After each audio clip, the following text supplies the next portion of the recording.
Vinícius, vamos lá. Com tudo isso que a gente está vendo, uh,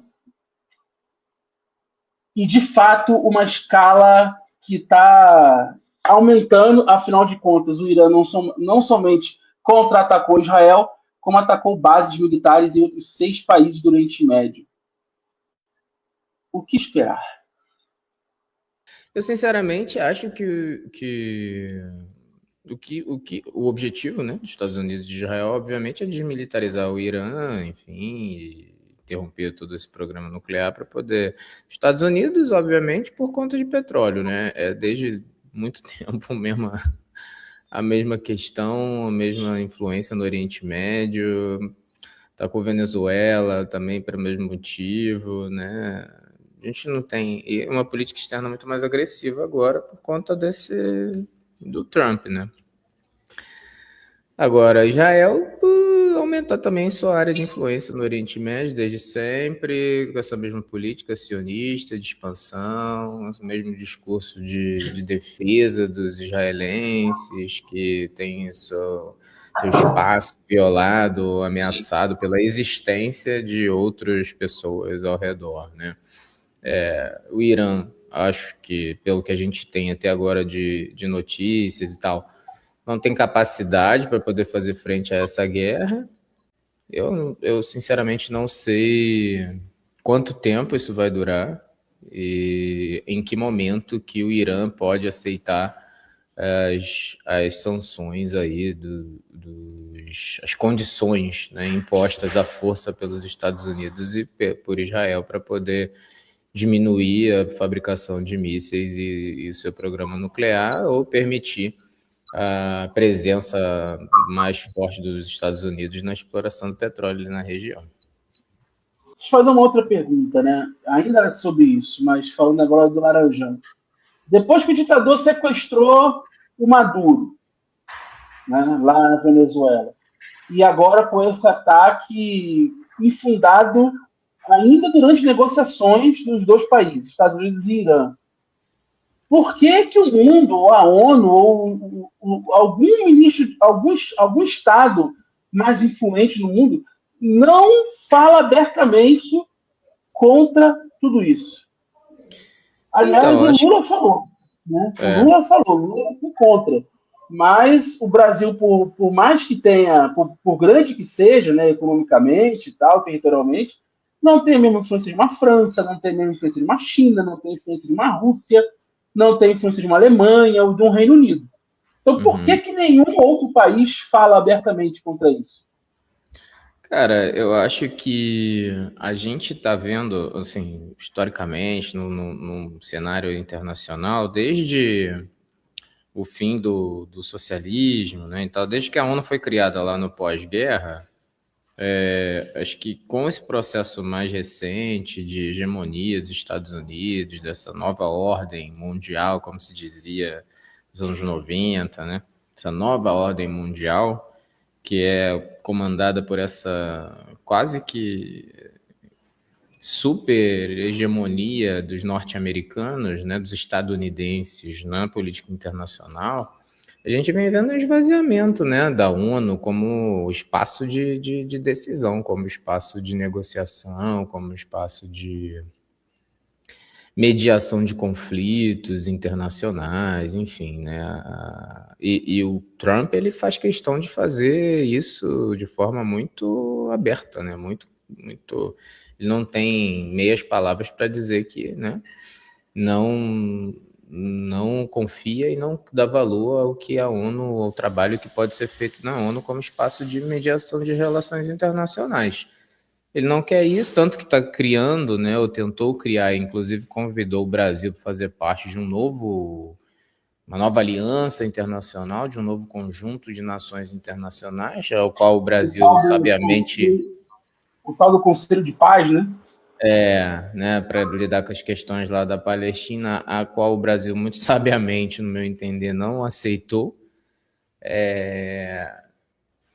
Mas é isso, assim, e pela capacidade, né, pelo aparato bélico, pela força e pela posição que os Estados Unidos ocupam no mundo, acho que É difícil da gente ver algum país que vá abertamente escalar tensões com os Estados Unidos, né? A gente fica sempre nesse meio de caminho, né? Ó, isso não é legal, mas o que que a gente pode fazer, né? A gente também não vai comprar uma guerra, então fica nessa coisa, ó, pô, cara, dá uma segurada aí, né? Como se fosse possível negociar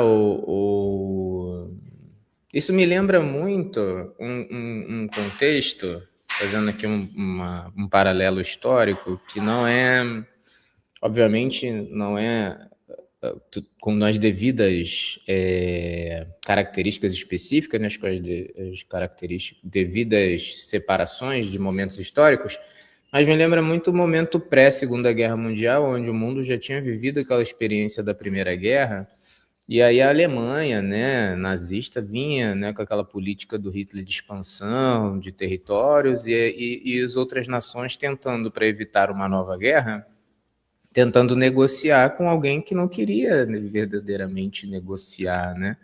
Que é chamada da política do apaziguamento, que no fim não deu certo e ocasionou a Segunda Guerra Mundial. Mas eu entendo também os sujeitos históricos daquele momento de não quererem, né, de tentar evitar uma segunda guerra a partir de negociações, tendo devido o caos, o número de mortes e todo o estrago provocado pela Primeira Guerra Mundial. Então eu me lembro um pouco isso, né, essa posição do Trump. Não estou aqui dizendo que ele é o Hitler, mas esse tipo de política, né, que vai dizendo, olha, né, eu só preciso disso e tal, e todo mundo tenta apaziguar as coisas no momento que ele não quer a paz, né? Ele não quer o apaziguamento, ele quer a paz nos próprios termos. Isso é muito difícil, né? Sabe o que isso me lembra? Eu acho que a Terceira Guerra Mundial vai ter um estopim, um novo Franz Ferdinand, sabia? Porque não é possível tanta gente, tantos civis estarem morrendo, tantos ataques, né? E olha que a gente poderia ter um Franz Ferdinand que foi o próprio Maduro. Só que o Maduro não foi morto, né? Foi sequestrado. Está sendo julgado lá devido às leis americanas. Mas talvez nesse tabuleiro de xadrez, Maduro não seja um bispo, talvez, seja um cavalo. Mas parece que um novo Franz Ferdinand talvez sim seria o estopim para a Terceira Guerra. Porque tantas invasões, tantos bombardeios, tantos ataques, tantas mortes, não justificarem algo maior, e veja bem, não estou querendo a guerra, pelo amor de Deus. Só que a gente conhece as relações diplomáticas, né, Vinícius? Exatamente, porque ultimamente, né, eu acho que a grande questão é essa, né? A gente vê países que vêm crescendo economicamente e ameaçando, de alguma forma, hoje especificamente o papel da China, né? Que ameaça um pouco essa hegemonia dos Estados Unidos, mas obviamente a gente não, não espera ou não acha que em algum momento isso vai levar a um conflito internacional, obviamente, mas acredito que os Estados Unidos não vão querer perder essa hegemonia e vão fazer, obviamente, o que puderem para se manterem nessa posição de líderes internacionais, ou da primeira economia do mundo, ou de quem dita as regras das mediações de conflitos, né? Eu acho que cenas dos próximos episódios são mais tensas, penso eu.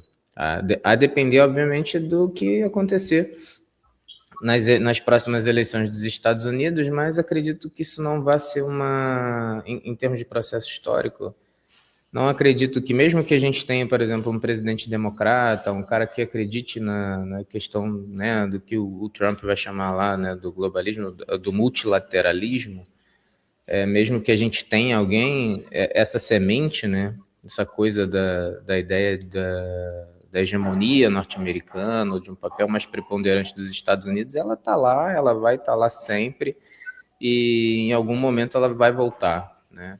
Então, é bem complexo. Eu não vejo possibilidades assim acho que até de reforçar o que seria o papel da ONU. Há muito tempo, vários países, né, inclusive o Brasil, sempre reivindicou isso, a ideia de que países que vêm economias emergentes, países do terceiro mundo, teriam um papel mais decisivo, né, ou mais ativo, por exemplo, dentro do Conselho de Segurança da ONU. O Brasil sempre reivindicou um lugar ali que é um lugar que é ocupado hoje por um grupo muito pequeno de países e que tem ali uma posição muito grande dos Estados Unidos, que pode vetar qualquer coisa praticamente. Então, há muito tempo, mesmo os países que não têm essa projeção internacional, ou a capacidade que os Estados Unidos têm, já reivindicavam, já vinham ou já viam que os países que são desenvolvidos não levavam tão a sério as demandas ou tentavam compor ou mediar os conflitos, levando em consideração o papel das economias emergentes dos países subdesenvolvidos. Faziam da ONU um palco para a própria promoção a partir de negociações dentro dos próprios termos, né? Então, eu acho que a gente ainda está para ver algum tipo de mecanismo que consiga. Eu acredito, eu gostaria muito que a ONU fosse um espaço mais ativo, que tivesse um papel mais interessante dentro do mundo. Mas a gente vem vendo que ela foi constantemente sendo esvaziada enquanto esse fórum de decisões internacionais, né? Quando não diz respeito aos países que têm mais dinheiro, mais, né, eles simplesmente não aceitam e pronto. E quem que vai dizer o contrário?